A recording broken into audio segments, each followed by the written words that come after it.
মানুষ ভালোবাসায় বদলায়, কিন্তু ভালোবাসা সবসময় মানুষ গ্রহণ করে না। আমার নাম ইমন। বাবা ছিলেন সরকারি চাকরিজীবী। ঢাকা শহরে আমাদের ৫ তলা বাড়ি ছিল। টাকার অভাব ছিল না। বাবা ছিলেন শিক্ষিত, ভদ্র, নামাজি মানুষ। মা ছিলেন সংসারী, ধার্মিক, সহজ সরল একজন নারী। আমরা ছিলাম ২ ভাই ২ বোন। আমি ছিলাম সবার বড়। একটা সময় পর্যন্ত এলাকার মানুষ আমাকে ভদ্র ছেলে হিসাবেই চিনত। তখন আমি ক্লাস 9-এ পড়ি। একদিন চায়ের দোকানে বসে চা খাচ্ছিলাম। হঠাৎ দেখি এলাকার এক ভাড়াটিয়া বখাটে ছেলে একটা বড় ছোরা বের করে অপরাধী করছে। আরেকটা ছেলে তার কথা মতো চলেনি, নাস্তা খাওয়ায়নি। এলাকারই ছেলে সেই ছেলে, অথচ ভাড়াটিয়া বখাট তাকে আক্রমণ করছে। ঘটনাটি আমার খুব খারাপ লাগলো। আমি উঠে দাঁড়ালাম, ২-৪টা চট থাপ্পড় দিয়ে ছেলেটাকে এলাকা থেকে বের করে দিলাম। ভেবেছিলাম অন্যায়ের প্রতিবাদ করেছি, কিন্তু সেদিন আমার জীবনে মোড় ঘুরে গেল। বিকালে সে দলবল নিয়ে এলো। আমরাও এলাকার ছেলেরা জড়ো হলাম, ঝামেলা হলো। সেদিনের পর থেকে মানুষের মুখে মুখে রটে গেল, ইমন নতুন মাস্তান হয়েছে, সন্ত্রাসী শুরু করছে। একটা পরিচয় গড়তে বছর লাগে, ভাঙতে লাগে একদিন। আমি যত ভালো হওয়ার চেষ্টা করি, মানুষ আর আমাকে ভালো ছেলে হিসাবে দেখতে চাইলো না। বাবা অনেক কষ্ট পেলেন। তার ঔরস যত সন্তান এরকম হয়ে গেছে এটা ভাবতেই পারে নাই, কিন্তু অনেক চেষ্টাও করেছিলেন। যেই বাবা আমাকে নিয়ে গর্ব করতেন, সেই বাবার চোখে ধীরে ধীরে হতাশা দেখতে শুরু করলাম। আমার একটা বোন জন্ম নিল, বাবা খুশিতে গরু কেটে খাওয়ালেন। আরেক বোন পরীক্ষা ভালো ফলাফল করলো, আবার পুরো এলাকায় মিষ্টি বিলালেন।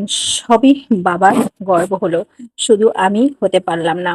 আমি পড়াশোনা ছেড়ে দিলাম। যে ছেলেটার স্বপ্ন ছিল বাবার মতো বড় অফিসার হব, সে হয়ে গেল এলাকার বখাটে। এক সময় অস্ত্র হাতে নিলাম, পুলিশ ধরলো, মারলো, তবু অস্ত্রের মালিকানা স্বীকার করিনি। অনেক দিন পর পুলিশ এলো বাড়িতে আমায় ধরতে। মায়ের দরজায় দাঁড়িয়ে বললেন, আমার ছেলে ঘরে নাই। যে মা আমার মিথ্যে কথা বলে না, সে ছেলের জন্য মিথ্যে বলা শুরু করলেন, আর আমি 4 তলা বিল্ডিং থেকে লাফ দিয়ে পালিয়ে গেলাম। আজ ভাবি, মায়েরা পৃথিবীর সবচেয়ে বড় মিথ্যেবাদী। সন্তানকে বাঁচানোর জন্য কত কিনা ত্যাগ স্বীকার করে, কত কিনা বলে, নিজের কাছে নিজের আত্মসম্মান বোধ বিলিয়ে দেয়। এরপর এলাকার একটি মেয়ে আমার চোখে পড়লো। নতুন করে ভাবতে শুরু করলাম, জীবন অন্যরকম করে সাজাবো। সেই মেয়ে জীবনে এলে আমি ভালো হয়ে যাব, এমন ভাবনা থেকে আমার শক্ত হৃদয়টা মনে হয় নরম হতে শুরু করলো। আমি মেয়েটাকে ভালোবেসে ফেললাম। নাম তার ইতি। যে ছেলেটা কাউকে ভয় করতো না, কিছুই পরোয়া করতো না, সে একটা মেয়ের ভালোবাসার জন্য পাগল হয়ে গেল। ভালো হতে চাইলাম, কিন্তু ইতি আমাকে বিশ্বাস করতো না। একদিন রাগে অভিমানে তাকে স্কুল থেকে তুলে নিয়ে গেলাম। 3 ঘন্টা রাখলাম, কোনো ক্ষতি করিনি। শুধু তাকে বোঝাতে চেয়েছি আমি তাকে কতটা চাই। ফিরিয়ে দিয়ে বলেছিলাম, এবার তোর মা তোকে বিশ্বাস করবে না, এবার তুই আমার পিছনে ঘুরবি। মেয়েটা আমাকে ধমক দিয়েছিল। মেয়েটা বাসায় গেল, যেই কথা সেই কাজ। ওর মা ওকে নানান ধরনের প্রশ্ন করলো, বোনেরা, খালারা, ফুপিরা পাগলের মতো প্রশ্ন করলো, চেক করতে শুরু করলো, নানান ধরনের কৌতূহল সবার চোখে।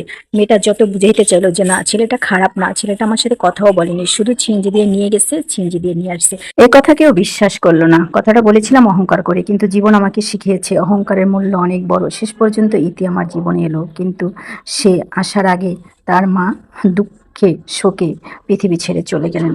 সেই কষ্ট আজ আমাকে তাড়া করে। মানুষ ভাবে আমি অনেক অপরাধ করছি, হয়তো করছি, কিন্তু একটা অপরাধের শাস্তি কি সারা জীবন? আমি এদিকে নিয়ে এলাকা ছাড়লাম, আমার নামে মামলা হলো, পুরস্কার ঘোষণা হলো। আমি অন্য শহরে অন্য জীবনে হারিয়ে গেলাম। চাকরি করলাম, সংসার করলাম, 2 সন্তানের বাবা হলাম। আজ আমি চুরি করি না, ডাকাতি করি না, কারো ক্ষতি করি না, শুধু বেঁচে আছি। কিন্তু মজার বিষয় কি জানেন? যে মানুষটার ভালোবাসা পাওয়ার জন্য সব ছেড়ে দিয়েছিলাম, আজ তার কাছে আমি শুধু একজন দায়িত্ব পালন করা মানুষ। ভালোবাসা নেই, আছে শুধু তার অভিমান। কিন্তু আমার কোনো অভিমান নেই, অভিযোগ নাই, শুধু কর্তব্য আছে। বাবা আছে বেঁচে নেই, মা বেঁচে আছেন, ভাই বোনের নিজেদের জীবন নিয়ে নিজেরা ভালোই আছে। শুধু আমি আমার জন্মের এলাকায় ফিরতে পারি না। যে রাস্তায় হাঁটতে শিখেছি সেই রাস্তায় আজ আমার যাওয়া নিষেধ। কখনো কখনো রাতে আয়নার সামনে দাঁড়িয়ে নিজেকে প্রশ্ন করি, আমি কি সত্যি এত খারাপ ছিলাম?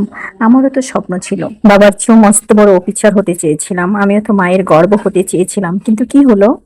এই পৃথিবী সবসময় বদলে যাওয়া মানুষটাকে নতুন করে গ্রহণ করে না। তবু আমি বেঁচে আছি, কারণ আমার সন্তানের কাছে আমি আরেকটা ইমন রেখে যেতে চাই না। আমি চাই তারা জানুক, ভুল মানুষকে শেষ করে দেয় না, ভুলের পরও মানুষ নতুন জীবন শুরু করতে পারে।